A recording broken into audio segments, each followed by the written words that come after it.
What's up, guys? Welcome back to another video. Today I wanted to talk about LSU's 2-1-2 press defense. Now the 2-1-2 press has many different versions of itself, but LSU likes to run the full court sideline trap defense. The most popular form of the 2-1-2 comes after free throws, where the free throw shooting team can take their guards and put them in the paint rather than their bigs. So that way the guards can get up and press right after the free throw. Analytically, the number of offensive rebounds you would grab after a miss does not outweigh the benefit of being able to press immediately. So I thought in this video we could kind of take a look at the principles behind the 2-1-2 and how LSU uses it. But before we do that, if you like this kind of video, go ahead and hit that subscribe button so you don't miss future content just like this.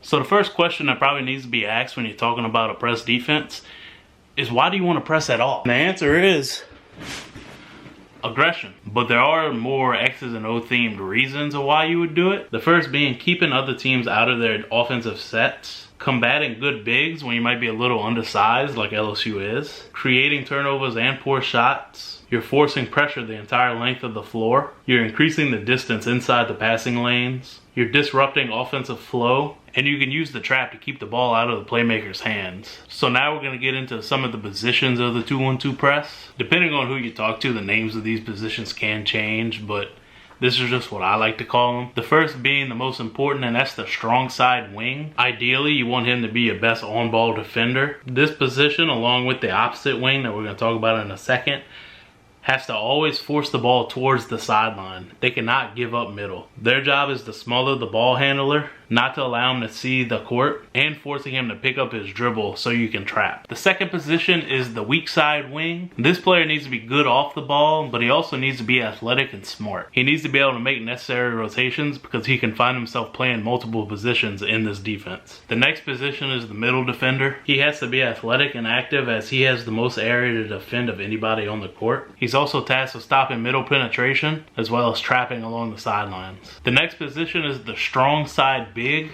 This is the more athletic of the two bigs. He's more likely to have to come up and trap the ball handler at mid-court, so he needs to be able to move his feet fast enough to where he can actually trap a guard. And the fifth and final spot is the weak side big. This would be your more traditional center. He, like the weak side guard, has to have the ability to read the offense because he's covering a lot for the strong side big. He is also your main rim defender. So I don't want to go too deep into the rotations of the 2-1-2 press defense. I more so just wanted to list out some basic principles of it. So finally, to recap and add in a couple more little things. The most important rule of the defense is keep the ball out of the middle. That's the red zone that you're seeing. And it is wing 1 and wing 2's responsibility to force the ball to the sideline, to the checkpoints and trap zones that you see that mark the X's. Wing 1 and wing 2 both have the responsibility that they may have to drop back and replace the middle, which is marked as the number 3. And in turn, number 3 may have to replace 4 and 5 if they have to come up and trap at midcourt. If by chance the ball does break middle and break the press,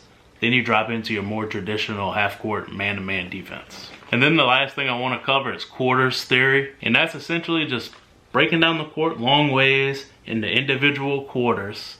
And like I said, you always want to force the ball to the outside zones, the outside quarters. And if you are successful at doing that, then all defenders should be on that side of the court. And if the ball is in the middle, all 5 defenders need to be on the 2 inside quarters.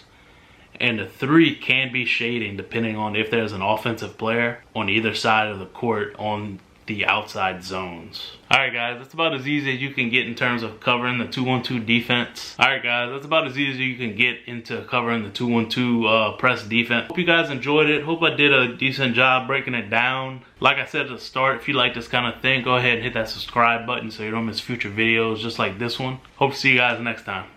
Bye.